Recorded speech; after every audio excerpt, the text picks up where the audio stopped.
in any constituency something happens, the first responders are the persons who live in the area. And therefore, that is felt that those are the individuals who should comprise the DEOs. There is a format for the DEOs to operate under, which comprises a similar committee as any other organizations, but it is felt that as long as they have a chairperson and somebody that's in charge, that they're functioning. I don't necessarily agree with that, but as long as they can respond and assist the community, well, then that is all better for them and for the country.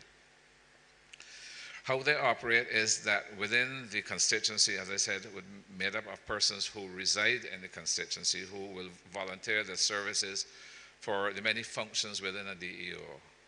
You have a communications officer, you have a shelter officer, a clothing officer, a road clearance, statistical persons. So all these functions go to make up the DEO, and the idea is that they are linked by radio back into the command center, which would be at Warrens, the NUC Baobab Towers, just inside that shopping area. That's where Department of Emergency Management office is. So what we would suggest, or the best way for you to be able to get information from any part of the island back into your here, would be to use those same DEOs who would be able to provide that comms. You would need to get familiar with the DEO. I provided a list to your office. I brought another list as well. We will give you the chairpersons for the DEO. If you're not familiar who they are or where they are located, I would suggest that you can call, find out when their meetings are scheduled, attend the meeting, and become part of that DEO. By doing that, and you have a problem, you're part of the church or the committee of the church, and there is a problem in that area, and you're part of it, it's a lot easier for you to get that radio person or let the DEO know that you want information back into your headquarters here. It might be feasible then for you to set up a network here which will comprise us of a radio, a power supply or battery, and an antenna, and we can help you with that. Once the equipment is purchased, we'll come install it, check it, make sure it's working for you, and put you onto our network as well, so that should anything happen and you have queries, it'd be best to have one network that every individual having a radio and trying to get into the network, because as I said, the chaos that it can cause. But I would recommend that you have something set up here. You should have no problem. The antenna is just short on the tower. Currently, we're having some problems there in that there's some sort of interference around the antenna, and we're not able to use that network at the moment. So we relocated it to our clubhouse, which isn't too far away anyhow. Plus, the events that are happening now are in Bridgetown, so we usually do that for the crop over period. But we are trying, along with the Ministry of Telecommunications, to find out where that interference is coming from, so we can get back to what we used to do before.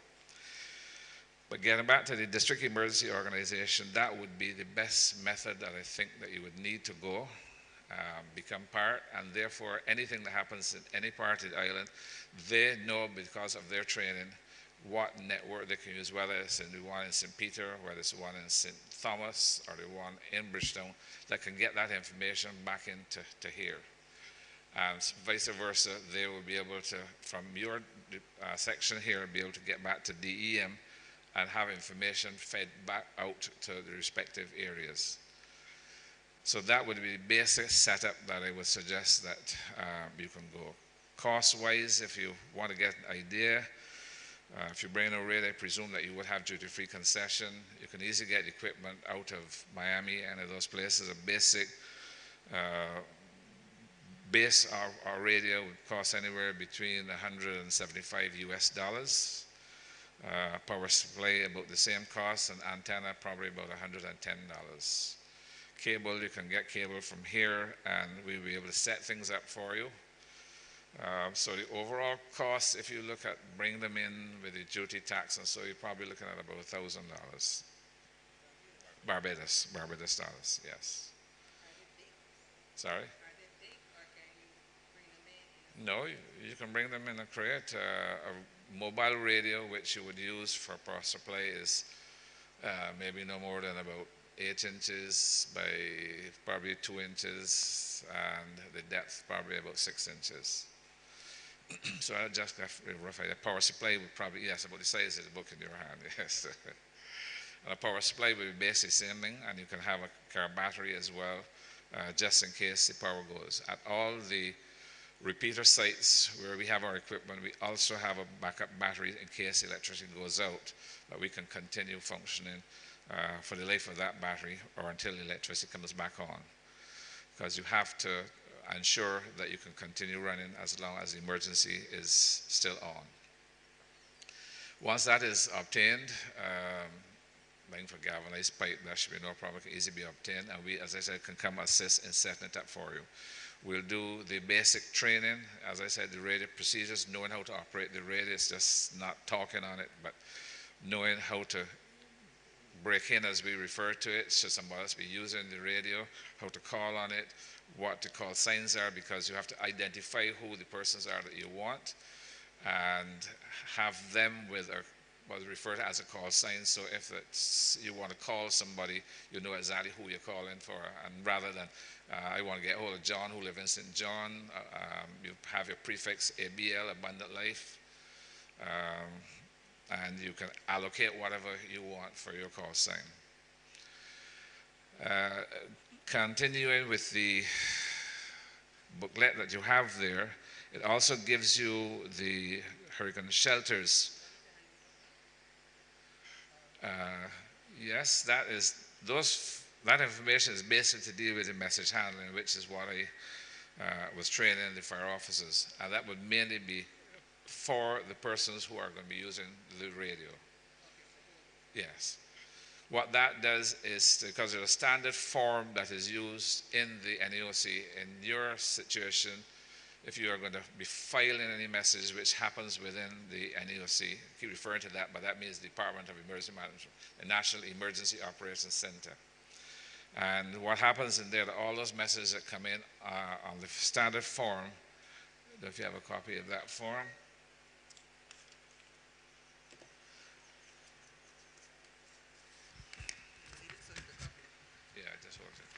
The standard form which is used within the National Emergency Operations Center, which all agencies in there would have to use. Communications can be the link between disaster and the survival, because each message has to be written in the correct method. And as I said, I've just finished training 113 firemen, all the firemen in Barbados, because what happened before, these forms were just sent to them. No one told them about it, and no one told how to do it, and they were just being used as scrap at the locations until it was found that I think the present Prime Minister is very conscious where disaster is concerned. I think she is the reason that I'm being kept so busy these days. Everybody is trying to make sure that they are hurricane ready, hence the reason for training all of these. And the 23 DEOs which we trained 2 weeks ago, and I think there's another 23 waiting for crop over to finish. So the heat is on as such. And these are standard forms which you mainly use at your base rather than out in the field. If one of your officers want to get a message through, the DEO would have the same forms, and they would know how to transform the message onto the form and transmit it. But it is essential to have, especially here, if you are going to be filing the forms as they come in with the messages, because they serve two purposes, apart from letting everybody know what is happening in the country. I won't necessarily go through unless I get a question as to how this is done. But apart from the forms being written that everybody can know what is happening in this country, at the same time, the forms are filed. So you have to have a filing form, and if you're going to do that here, rather than just writing it on a piece of paper or record a message on a phone and acting on it, you should have something in black and white that you can refer to. I know when we first started using these forms, there was a query from someone who had a problem in that they called in information, and there was a long time in taking, and before action was taken. And they themselves decided to take action or try to take action after, because something happened in that matter and they were not satisfied with length of time. I think it was an ambulance was supposed to come to them, but people have to realize during the shutdown time, nothing is on the road. and they wanted to bring a case against DEM because they did not respond, but the information was all on the form, the time that the message was received, the time the radio operator passed it, and the time the action was taken. And once that information was there, they can prove that it did not take the length of time that the person who was making the complaint decided that they would choose as the time that was given. I can get some of those pads and bring them for you as well at a later date. I'll pause at this stage as well, just in case there are any questions. There's a lot more to disaster and preparation, which you yourself have to make sure that you are prepared. And my personal feeling is that Barbados is not ready as yet. I might be wrong. You might have your own plan, and a lot of people have their own plans. But as I said, I go around the country teaching the same DEOs that the CA25 are working, and I know in my heart how many are working, and I'm not comfortable with it, but I am not the one making the decisions here. All I can tell you is that you need to have your own plan. You need to ensure that it is in place, that it can work. And what we in the Barbados Citizens Band Radio Association is trying to do at this stage, because we were asked about it, not only we, but every year they have a meeting where you have all the telecommunications agencies meet with the chief telecommunications officer. And a question was asked then, are we prepared for earthquakes? And it came straight to us within the association that we need to do something, that we can say that we might have started something. The answer is no. Sorry, lady in red, so I can't play that tune for you this evening. But we are not prepared where earthquakes are concerned. But as I said, mainly because that with storms and so, and whatever is coming across, weather-wise, you have enough notice. You can follow it. There's so many weather persons know all over the Facebook that you don't fail to get information, but you have to watch who you get the information from.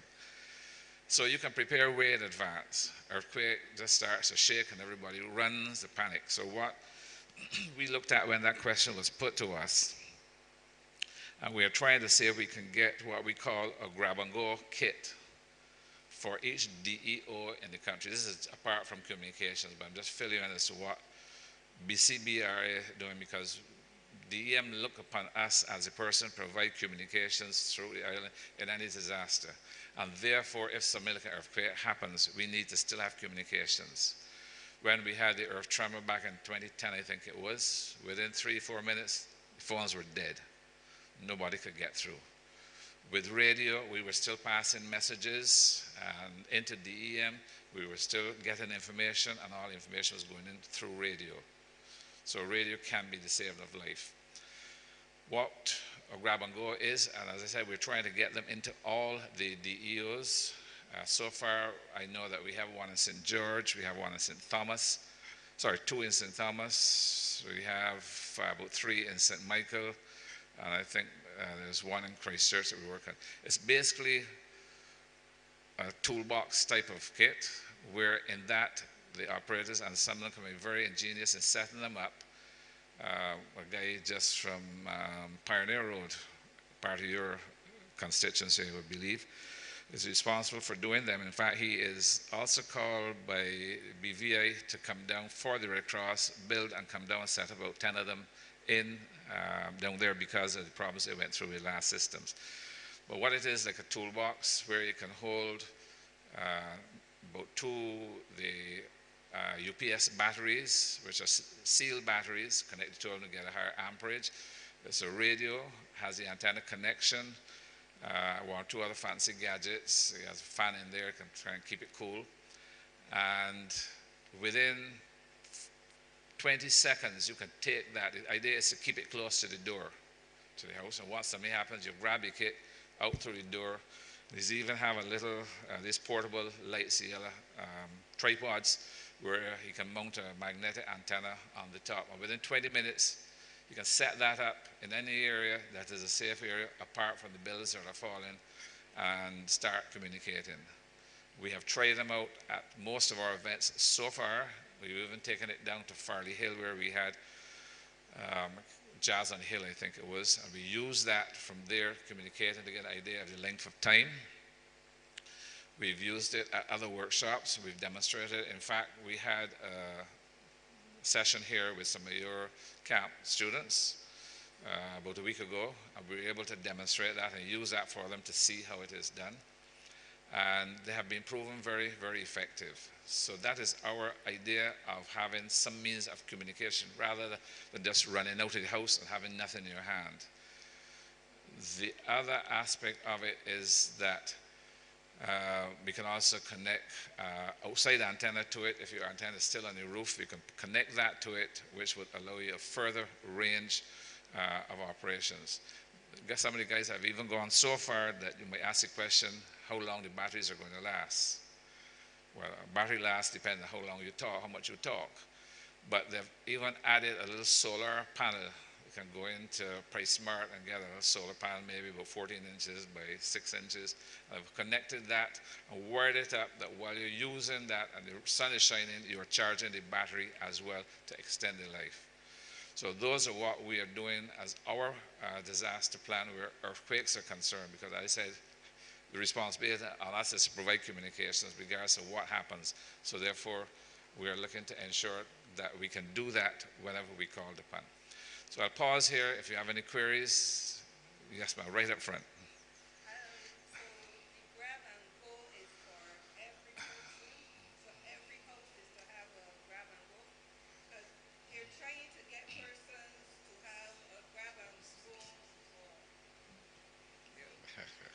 Yeah, so you're trying to get persons to have a grab and go for themselves personally, but that will not be a radio kit. That is their personal medication, information, and all of that. So is your grab and go kit for every household? And then how would that pertain to the training that you mentioned that would be needed to know how to get into the systems and all of that? No, I wouldn't recommend it for every household. If you have persons, what you can do for yourself as well is to select persons who are interested in radio. Because no point having 50, 60, 100 people with radios, because that can cause a whole lot of chaos. Can just say cell phones and everybody want to get on and don't know how to call, how to break, how to turn, how to get the radio on, what is a priority, it can cause problems. So you might look at your network and allocate persons who are interested in radio, who would like to go through the training. We can come and do it for you. And once that is done, they have a better understanding of the radio system and how it works. Even with our operators, we have a nucleus of team of members of our club who specialize in providing communication at all the mass crowd events, all the crop over events, cricket, whatever event is here in the mass crowd. We work at these events voluntary to link information into DEM. Because we have what is set up as a venue operations center where we have all the decision makings, police officer, defense force, fire officer, and our responsibility is to take that information from out in the field of our operators who are in the field, pass the information to them. They'll either act on it on their own or relay information back for us. So we can train whoever you appoint as your radio persons to do that, and that's what we do with the DEOs. They're sending their persons who are interested to get trained, radio procedures, how to use the radio, the message handling, and then we don't directly put them out in the field. We put them with somebody else who is familiar so that they get the hang of things, because it's eager.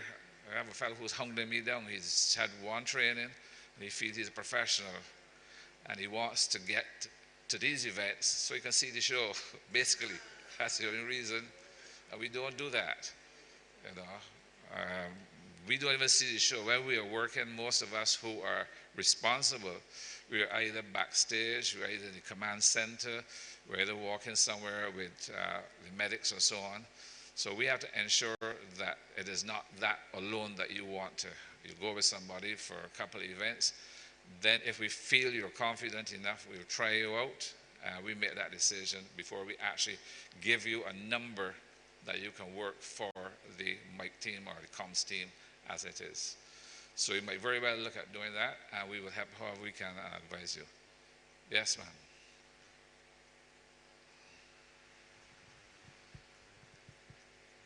You can just keep checking. Good evening. Good evening. Good evening. I was wondering, where you work at these private events, you are doing this to pass on information to the emergency if they miss something? Because the police aren't there to see, like, what's the purpose of you all working at the private events that you see facts and what's not? Just curious. Okay, there are not many private events that we work at. We did work at one yesterday. It was called Bliss. That was held down at Royal Westmoreland. Right. First time I went as well too because I was asked to come.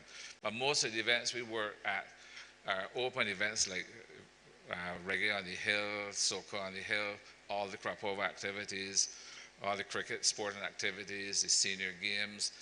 Private events, there are a few that we work at, like the Fibostic Association. They had a walk. We provide the comms for. What we do is, say for crop over, for instance, let me give you an idea. Kaduma is coming up. We will have, and they have 1, 2, 3 central points. Warrens, start at Warrens. They also have a group starting by the stadium, and then Spring Garden. So we have a control point set up at all 3 of those locations. At Warrens, for instance, where I would work, I would have about 3 other persons working with me, and the idea is for them to feed me information, because in the command center I have the police, defense force, fire, and all those other agencies who need information, and the marshals as well. So they will feed me the information as to what is the name of the band who is leaving the location. Once that name comes off, then I have somebody else working with the vehicles, the trucks, the music trucks and the food truck. And they will get those trucks lined up to facilitate the band as it comes out, that they can follow behind them. And that happens at those 2 locations, that and Botanical Gardens, because that's where the band's coming out. Then along the route, we would have mobile operators stationed along the route, that as the bands pass, at any time, the police or whoever needs information, police will be there, but their main responsibility is law and order.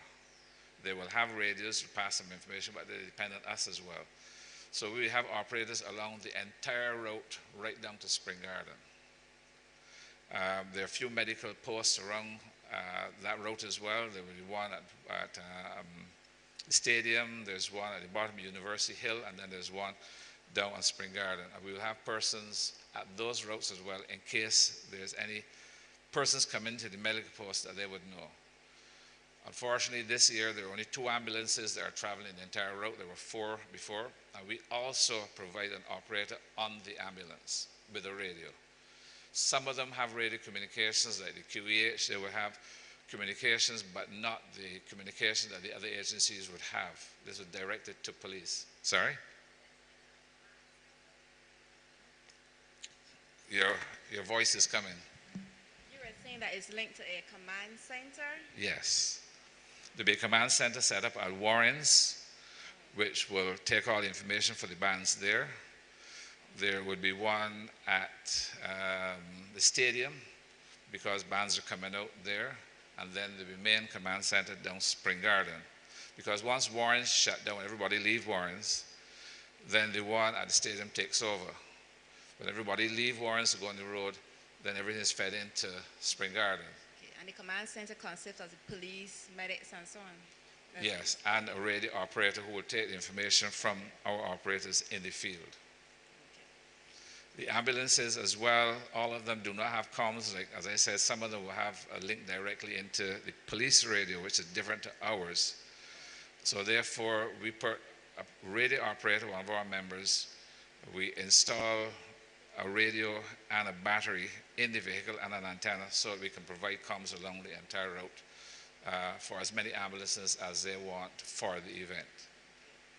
Okay, so if, on to the disaster. So if Barbados was to have a shutdown and our communication systems are down, so your radio people will connect with people on the outside to say to tell others what's going on in Barbados, or just to communicate within Barbados, so DOO at St. Michael and DEO at St. George, let them know about here is okay, or here needs some toiletries or whatever. What's the procedure like? Okay, we provide, our responsibility is interior communications, local communications throughout the entire island. As you said, to the DEOs, Roving Response Team, Barbados Red Cross, the Amateur Association, there's an amateur club in Barbados, in Oxnard as well. And their responsibility, although within our organization, as I said, some of us are amateurs. We have an amateur station set up at our club. We can do the same thing that they do, but we did that as a backup, and it allows our members to be more versatile and that we can operate the normal radio and the amateur. But the amateur club, which is in Oxnard's Amateur Radio Society of Barbados, their main responsibility is to communicate externally to all the government agencies, which is what you were asking.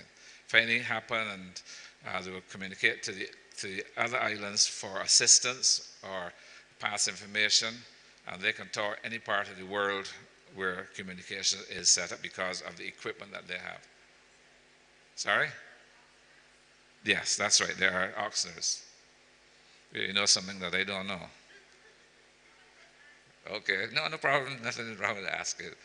But that is what their role is. And like ourselves, they have, they have admitted that they are an aging members, and therefore they're also looking for persons to come into the club. So much so that with the amateur organization, anybody here know any amateur operators? The problem with, not problem, but the amateur society has to do an exam to qualify as an amateur operator. Let's give you that info. With the other operators like ourselves, we don't necessarily have to, we don't do an exam other than being trained to use the radios. But they have to do Morse, what is CW, DID, that type of communication, which really is antique now unless you're on a boat or something like that. It's really not used too much now. A lot of equipment has changed, and before you had your Morse key, you send Morse all over the world. Things have changed with computer. You can get a piece of equipment that if Morse is coming into you, it reads it and prints it over your screen that you can read and see what happened. You don't have to learn the Morse. Same way, you type it on a typewriter and it sends it out as Morse. So the feeling among the amateurs was that a lot of younger persons do not want to study that. They say it's too hard for the head and they can't study the data. It sends them crazy. So the amateur organization appealed on those persons' behalf to try to get younger persons in the club to have a license issued that will allow persons to have an amateur license without doing the Morse. The normal amateur license is 8P6, that's it called, 8P6, 8P being Barbados, and 8P6 is Barbados. Trinidad will have 9Y or some other call like that. So what they have done, the government has agreed and has allowed them to have 8P4, which identifies those persons who can use the same radio that they have here and part of the HF, not the whole spectrum. And that will allow them to be able to have persons that can use the radio without the Morse. If you want to have a full license like 8P6, then you have to study to do Morse and the theory to get that license. But I know a lot of people are opting for the 8P4, which will allow them to become an amateur without doing the Morse. And they have to do an exam in Morse and an exam in theory as well before they can get their license.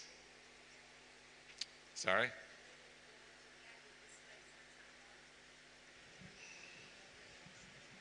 I was asking, where do you go to get this license? The Ministry of Telecommunications and Country Road. If you come in from Bank Hall side, you turn into Country Road. I think that's about the first or second building on the right-hand side. Ministry of Telecommunications. They control all aspects of communications in Barbados. When we had to get our frequencies to operate, they will give you permission to use the frequencies and allocate the frequencies for you. Any equipment that you're using has or should be licensed with them. We don't need our license in our case because we are providing disaster network facilities for other agencies, so we are exempted. Our club also has duty-free concession for our members. But they control the whole aspect of communications from normal radio, TV, license, radios, the whole works. Any other questions? It can be good to explain everything that everybody understands. Somebody must have a question.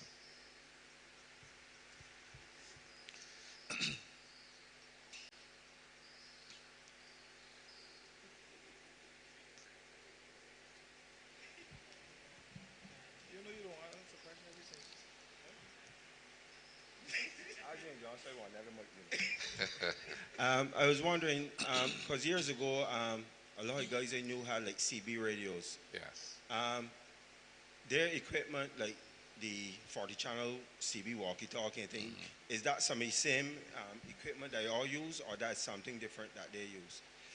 That is something different. Our club is Barbados Citizens Band. We started out as CB. What made us to go to VHF, this is the type of radio that we would use, VHF radio. VHF, very, very high frequency. That's the frequency to operate on. We started out as CB, and we have not changed the name because some of our members still have CB radio. But CB is limited in the distance that it can communicate, unless you're talking, since you seem to know about CB, you know that there's something called skip. Sometimes you're talking on the radio, and because of the atmospheric conditions, because the ionosphere, as you call it, what happens with CB, the signals go up in the air, refracted down by the clouds, and wherever that signal drops is where you can hear what is somebody they can talk with. I spoke when some spots were ideal, as you would know.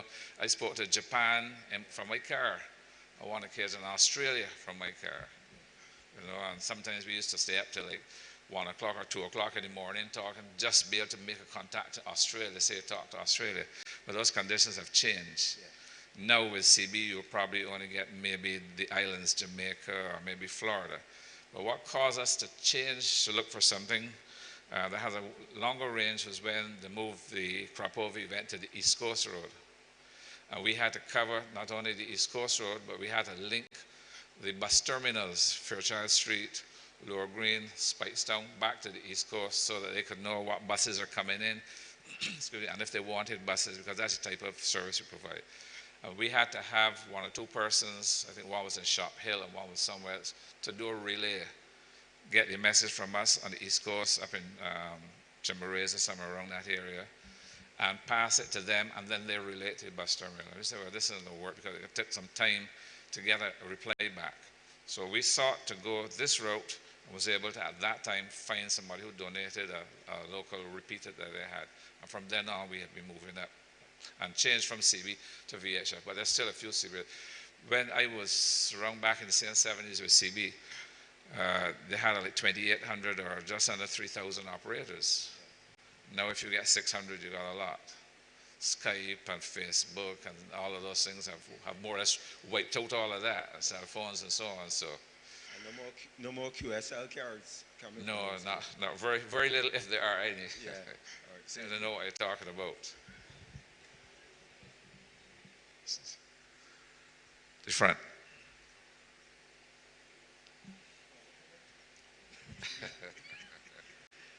All right, so in terms of a disaster, well, so let's say there's a category 4 hurricane.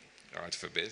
God forbid, but let's say that was to happen. In terms of communication, the radios you have, the network that we could set up here, would, based on the conditions at the time, the wind, the rain, everything, would the communication be able to still occur during a storm? Certainly, yeah, you should have no problem. The other advantage that we're looking at where earthquakes are concerned, and you mentioned about category 4, because there is fear that some of these towers can come down if you have a 4 or 5. Towers have not been maintained as they should. I can't tell us out of school, but you pass it, you see. And even the one over here, which we were using, we have to do some work on that because around the base it started to rust with the water settling on it.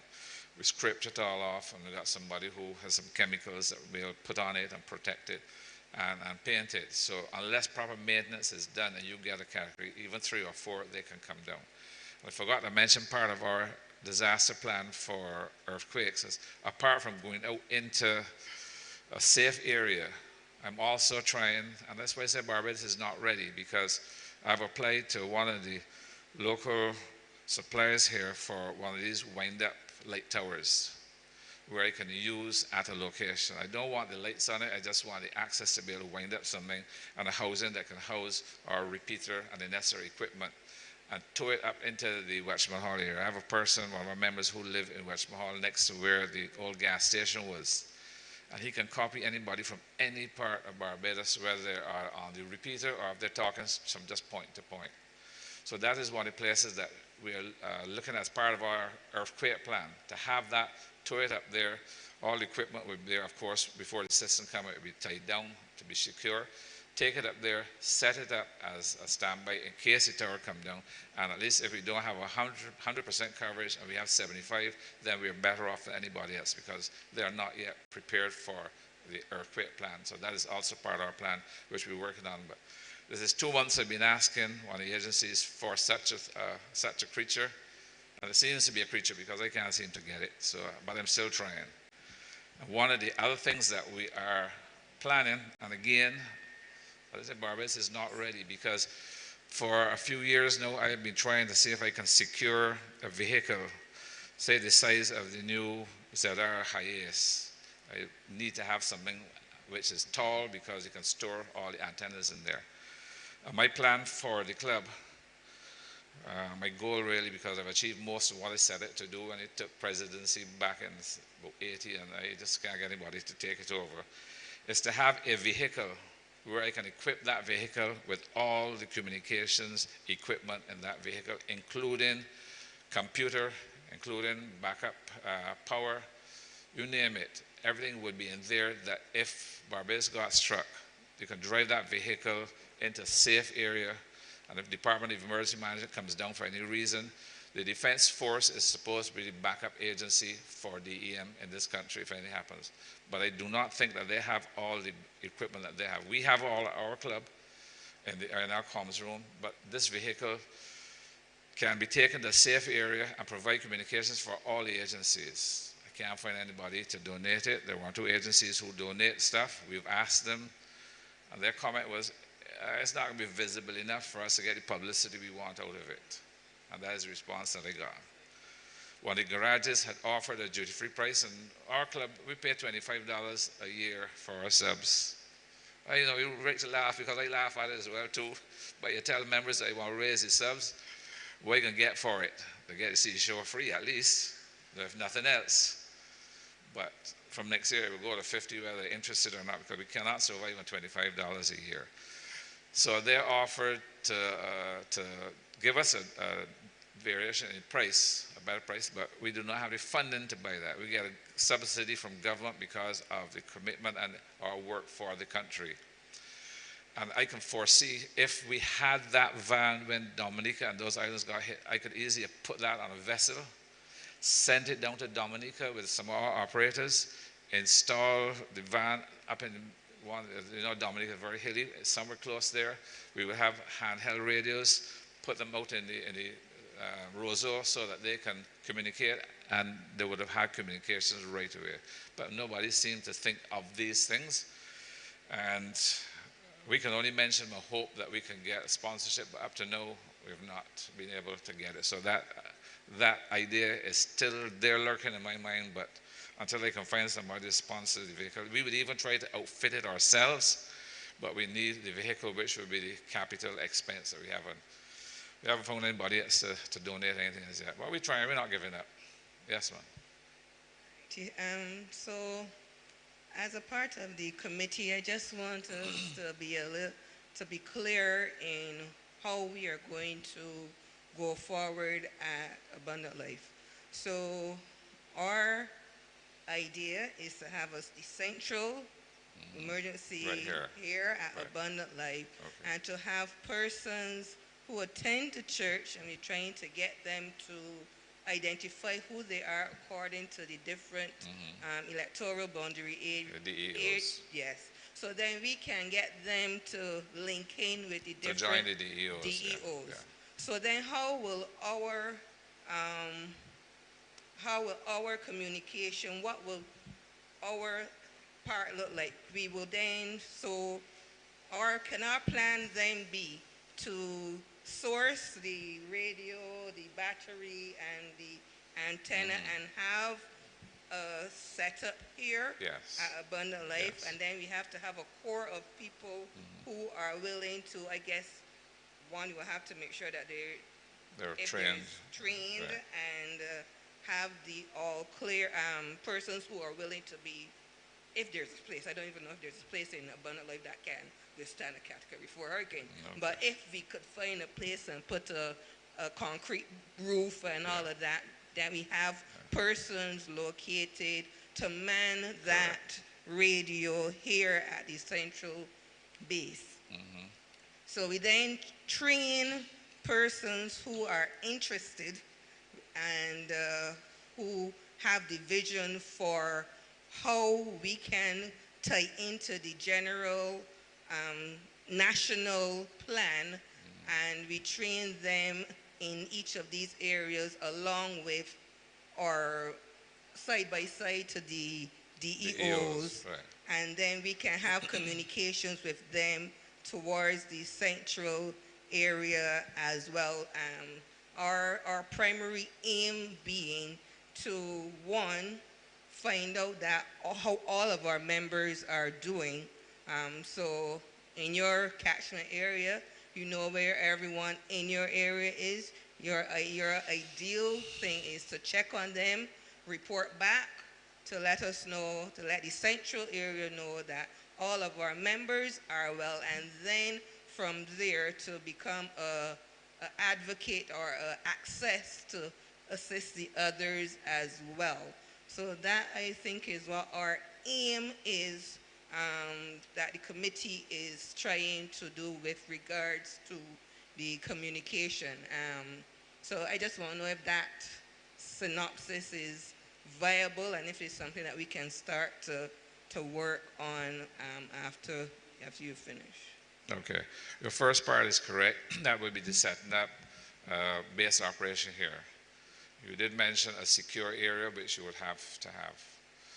The reason that you do not see a lot of shelters at the DEOs, or in fact in the constituency, is that the area has to be windproof.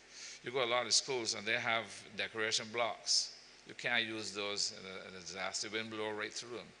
You have to have either shutters for them, or you have to have an interior room where you are away from the elements. And there are a number of problems in shelters. You are in there and you can be there until the system is passed. What about toilet facilities? You can't leave that room and go out. A lot of those schools' toilet facilities are outside of the school rooms. So that is another problem. And life in a shelter is not going to be easy. But what you said here, if you can identify a room that is free of windows, glass, blocks, that type of thing, and a solid roof, that is where you can start with your EOC, if you want to call it. So that is your base. Then for your external communications, those persons who are interested, I suggest you get them to join the DEO. I have the list there. You should have a hurricane booklet. I leave that with you. And you can let them contact the chairpersons, tell them you're interested in joining the DEO. You're going to get radio training. You can bring those persons you identify. You can list like maybe 30 or more, one for each DEO. We can give them training so that when they join the DEO, they will know that they're capable of using the radio and backing up, because that is where your information is going to come from.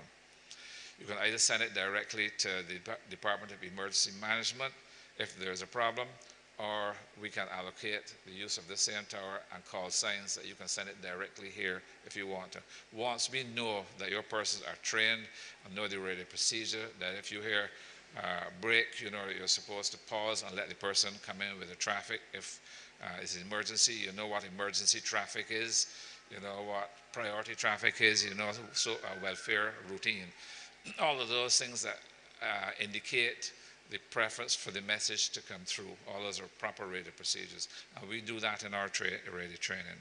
So when you hear that call, you know what it is that is happening. Once that is done, you can even join the DEOs before and become active, get to know who the persons are, and that is the route, because most of them will have a radio set up. If they don't, they'll be able to relay information to a DEO that has radio that will be able to get that traffic. And once you allocate a call sign, Abundant Life, Alpha Lima is what we call here. We call here ALA as to our call signs. But Alpha Lima 1, Alpha Lima 2 would be your call sign. Identifies the operator as Abundant Life operator. You can come directly into the radio here with the information you want. But you would need to have training. If not, it can cause another emergency on top of the emergency. I don't want that to happen. Yes, sir. Anyone else, ladies? Our meetings at where I think I told where the clubhouse is located on Nursery Drive, the building on the hill. Our meetings are the last Wednesday of every month. Starts at 8 o'clock. Usually get through the business of the association. We have a bar where we have chicken and chips. We have fish and chips, fish cakes as well. And as I said, a properly stocked bar as well.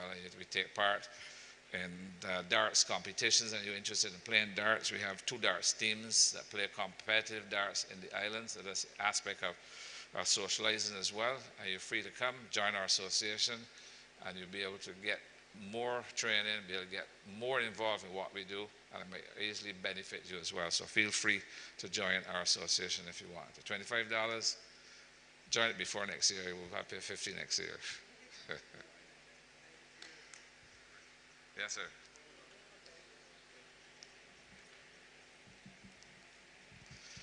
If Sir Don had not passed away, I would say that's Sir Don there. Yeah. How long is the training? I mean, what does it look like? I mean, like what's involved and Our training? your training, yes. Okay. We can put a training session probably for a day. It starts around 9, and we can go right through till about 4 o'clock if we are going to use a tabletop simulation. If it's just basic radio training and message handling, from 9 probably till about 2. But what we would do in your case as well, we would use a tabletop simulation. What that is, that we will present those persons participating with an exercise on location, throw up problems, see how they solve them, see if they know how to deal with them, refer to the tabletop simulation, and at the end of that, 4 or 5 o'clock, you have completed the whole course. It is not something that you are going to remember right away, because the very aspects of knowing how to send a form, the meaning, word after, word before, say again, those are terms that you would learn to use to be able to get information through as quickly as possible. Because if you're dealing with a hurricane, you most likely are going to be in an emergency situation. And you have to bear in mind that with 30 DEOs, this is where radio practice comes in. With 30 DEOs, there are going to be lots of persons sending traffic. You might have emergency messages, and you have to give way to that. So you have to know how to send them, how to get a message through as quickly as possible by using those terms. So all of those things are things that you would need to learn. We would teach you all of that. We would allow you during the tabletop simulation to practice that. You might not get it the first time. Do it again. And we have told some of the DEOs, and what they do now is when they have the radio training and they have their monthly meeting, allocate like an hour or so of the meeting for going over the training that they had. And the handouts that we give with the training has everything on it where the forms are concerned. So you can do it yourself, get somebody to do it with you, and you can practice and practice. That makes perfect. So I would recommend that. The one-off is not going to solve your problem. You need to practice it. Yes, sir. Just by way of, I guess, excitement, could you give us an example of like reporting a situation or something like that, what you would say? A pulpit demonstration instead of tabletop. A pulpit demonstration? Is he the clown? Is he the clown in the church? There are so many various scenarios that we can have where disaster is concerned. As I mentioned there just now in the form, emergency, there are 4 levels of priority without going into too much detail. When you have a message being sent, there are 4 levels of precedence, what they call them. Emergency, which deals with the saving of life, and that has priority over everything else. In fact, on our forms, that is only level of precedence that is written out, emergency. The other priority is one which has a time limit on it. Somebody might be bleeding profusely, but you can put pressure on it, and you can control the bleeding. That is not an emergency at that time. There are certain, and we have some members in our club, you go to an event and they're working one of the events and they go and see somebody get cut and they see some blood, And the lost country guy would talk properly, hustling, getting message through, sends somebody right away, somebody bleeding, all that type of thing. They cannot control themselves. It's emergency. You got to cool down, hold on. What is wrong with the person? You got a cut and it bleeding. How bad is it? My bleeding. So you have to find out what it is and so on. So you have to know how to label those messages that are coming in. You have priority, you have welfare, I have routine, which is regular traffic in the area. And you have to know that if somebody gives you 3 messages, you look through them, and if the 4th message is emergency, that has to come to the top of the forms because that is the first one you are going to send. So all of that is part of the training, and the scenario based on what is happening is how you send it and get it over to the person as quickly as possible. What do you want me to do now? Okay, so pretend you are a Mascot event. Okay. Sorry. Right, it's a Mascot event and there's an earthquake. Okay. Huh? Sunday morning, Pastor Ricky preaching. Uh-huh. All of a sudden, we feel the whole place shaking. Some people might think it's the spirit. Others, though, they realize they're going, Yeah. the whole building and everything. So it's really an earthquake. Okay. You would have heard so many different aspects of dealing with earthquakes. Get under something that's solid, run out of the building. The theory most people tend to prefer to use is to get under something solid. These tables, benches are fairly solid to me. Lay under them because you can't sit down under them. Lay under them. If you try to run in an earthquake, somebody will think that you had some spirits up there that you should have had. Because you'll be wobbling all over the place, be ground shaking, you are not going to be steady to be able to get to where your place is. You can probably even fall and hit your head on one of the pews as well. So hold on to something that is solid. It is also recommended that if there's nothing solid, as I said, these seats would be ideal. Get them to lie down under the seat. The other idea is to get into a solid doorway. You get under a beam as well.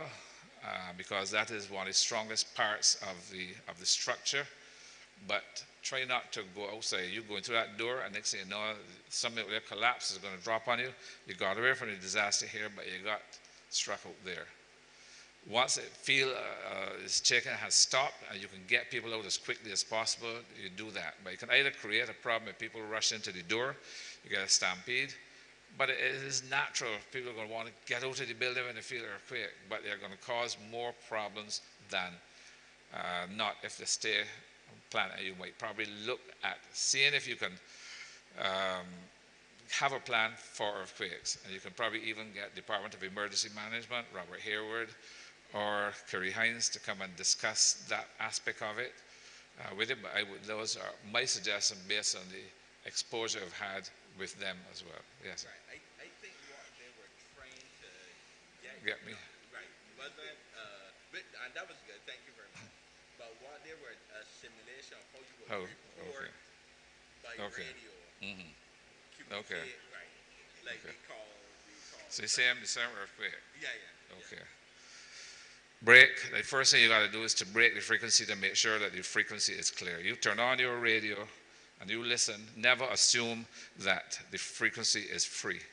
You might not hear anybody talking at that time, but somebody might have gone to get a message for somebody, and to go and take over the use of a frequency is not proper radio etiquette. So you use the term break. Well, that tells you, the person listening, that you are calling for the use of the frequency. Once nobody comes back to you, or somebody might say, go ahead, your message then would be, as you said, you call in for department, you have to make up your mind who you're calling for. Department of Emergency Management, or anybody on frequency, this is Mike 1. Anybody on frequency, break. You wait, because the point you're talking, you don't know who you're talking to, or nobody is there. So you're calling to make sure that somebody is there that can render assistance. If not, you're just talking in space. Once somebody comes back and says, Roger, Mike 1, this is Mike 5. What's the problem? Mike 5, this is Mike 1. We are abundant life at the moment. Now something is happening up here. The ground is shaking tremendously. Everybody is in here. There's a panic. We need to get some support here as soon as possible. Break or over, which is the terms that you turn the communication over to them for a reply. what do you want me to do here at Abundant Life? Anything you can do? Yes, Roger, you can try the information back to the Department of Emergency Management for me as soon as possible. I will try to see what I can do here to control the crowd and recommend what they can do, and I'll get back to you. Over. Over means that you're in for play. Roger, I get back to you as soon as I contact somebody to get the information for you. I let them know, probably call the police and let them know, get a few ambulances together because the church is packed, they're a large crowd, and I need to have agencies on the standby. Over. Come back and say, Roger, I will get that information for you as soon as I can. In the meanwhile, then I try to console whoever's here. If I'm here, console, get under the benches, get an area where it looks secure, a doorway, an arch or something, and I have the radio all the time. He comes back and says, well, I've contacted the ambulance service that provided that they have the earthquake down there too. I provided information for them. They are going to send somebody because obviously if it happened the whole island, nobody comes out. By just painting a scenario, we can get somebody. I contacted them. They are sending some ambulances. I notified the police as well and Department of Emergency Management, and all agencies are going to respond. Over. Roger, Mike 5, thank you very much. I have things stabilized here at the moment. Persons are under the benches, the pews. They are secure. Where that is concerned, everybody's covered, so as soon as you can get them here and arrive, I will let you know. Over. Roger, Mike 1, Mike 5 will be standing by to hear from you. Over. He will stand by and wait then till I confirm what is happening here. In the meanwhile, I'll be able to get communications outside for him to send his services, and I don't have to wait and use my time to occupy the radio. With that, I can look after who is here with whatever knowledge I have or what I've heard about to try and get action here and work with the persons here. That sound real to you? No, you want to go and do it now? Roger. He named Roger as well too. That used to be fun when you have Roger. That was the guys at NASCO, Roger Hill and Roger Moore. Roger. Any other questions? We may have an hour, and I believe the hour is up, although I could talk all evening, but people tell me I was vaccinated with a gramophone needle, so I got to watch myself or talk. So that's it. Well, thank you very much for listening. I was able to get some smiles, so I knew that I did something good. Nobody got up and walked out, so I feel confident that everybody got the information. Thank you very much. If you need me back at any time, feel free, and I'll be here to come for you at any time. Thank you. Thank you so much, Mr. Chandler. And obviously we will take to heart not only the information in terms of the possibilities of setting up our own network and training our own persons, but even in terms of emergency plans for various types of emergencies that we might be faced with. So we really appreciate the information that you have shared, and once we look at things that we will do in the future, I'm sure that you will hear from us. Thank you so much. All right, at this time we're gonna close in a couple minutes. Just want to share a few announcements with you. And please, any persons who may even have an interest in being trained in that area, or even an interest in the setting up of our own network here, we have the members of our Disaster Preparedness Committee here. We have Sister Lynn here at the front, even though you might not realize it is her. We have Sister Cicely, Dr. Lynn, Dr. Linda, Sister Serling, sorry. Am I missing anyone? At least that is here, that is present. Oh, Brother Andrew, and I believe, and Marlon, and Brother Marlon as well. All right, so we just want to share a couple announcements before we go. Oh, no, nothing that you can't hear. This is, yeah. We would have escorted you out if there was. We have persons who who are there for that. The big gentleman in the back. Yeah, he would have. Right, right. Over? Okay. Just going to do that. Yes, we want to remind you that the Christian Education Department will be continuing summer fun in the community on the 10th and the 17th in the car park at First Avenue, Park Road, Bush Hall, St. Michael from 3 p.m. to 6 p.m. And we, of course, want persons who are teachers and assistants. We would really love you to be there, as well as any friends or members of the church. We are encouraging you to attend and bring your children to be part of this event. As well, we will be having our community back to school and fun day, and that will be on August 24th, Saturday, August 24th, from 1 p.m. to 9 p.m. at the Bush Hall Community Center. We want to remind you that this is a fully sponsored Abundant Life Assembly event to foster better relationships in our community and to assist the children with back to school supplies. So the donation sheets are at the back with the list of supplies at the information desk, and we thank you for your support. We want to remind you that the New Hope for Kids semester, this is Hope for Kids and Kids Evangelism Explosion, that will be starting again on Sunday, September 1st, and will go to Sunday, December 1st. Remember, this clarifies the gospel for children, brings children to a saving faith in Jesus Christ, and equips them to be witnesses for him. And this, as I said, this is for a duration of 14 weeks for children ages 7 to 11. And probably next week, all parents and guardians who are interested in having their children be a part of this life-changing ministry, you can speak to Sister Margaret, Auntie Dolly, at the information desk. Just skip through. We want to remind you the funeral service for Cleveland Jones, grandfather of Sister Starlene Nichols, will be on Tuesday, August 6th at Christ Church Parish Church, Church Hill, Oistins at 2:30 p.m. The interment will be in the church cemetery, as well as the funeral service for Elaine Jordan, one of our seniors. That takes place on this coming Thursday, August 8th at 2 p.m. right here at the Assembly. The interment is at Westbury Cemetery. We want you to know as well that the funeral service for Sandra Norville, the sister of Anthony Norville, that date has been changed. We would have announced this morning that it would have been this coming Friday at All Souls at 2 p.m. That has been changed to the following Monday, which is the 12th of August, still at All Souls, but at 1 p.m. So for all of these services, we want to encourage you to please support these persons who are going through this time of bereavement.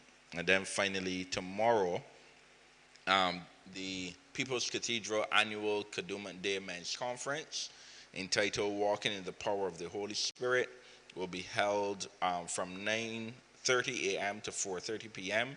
at the People's Cathedral. Our contribution is $35, which covers refreshments and conference costs. All men are encouraged to attend. Come and be blessed. We are going to just ask the stewardesses to come to take the evening's offering. What we will do, as they come, let's just stand, and as you leave, you can just place your offering into the baskets. Father, we want to thank you once again for your mercy and your grace. Father, we want to thank you for Mr. Chandler and for his offering of his services. Father, I pray, oh God, that your hand would be upon him. Father, I pray, oh God, that he would know you in a special way. Father, even as he goes about doing these various services at mass crowd events, during disasters and other areas, oh Father, that, Father, in the midst of it, oh Father, even with all of his knowledge and experience, oh Father, that he would more than anything else put his full trust in you. So, Father, we thank you for him. Father, we thank you for everything that his organization does. And Father, we pray, oh God, even as they have the vision, oh Father, to do more things that would help in terms of disaster preparedness, oh Father, whether it is funding they need, whether it is human resources, whatever it might be, oh Father, that you would bless them, Father, and that they would receive it with gratefulness and testify of your goodness and your grace. So, Father, even as we take the evening's offering, Father, we bless every gift that is given, every giver, Lord, and we ask, oh God, that these monies will be used to the furtherance of your gospel and for helping those who are in need. And Father, even as we leave this place, Father, may we go in your peace and your blessing, oh Father, in wisdom, Father, even as we ponder on all the things that we have heard, oh Father, and look to put things in place as a church, oh Father. May you guide us in all things. So we give you thanks and we give you praise. In Jesus' name, amen. Amen. Amen.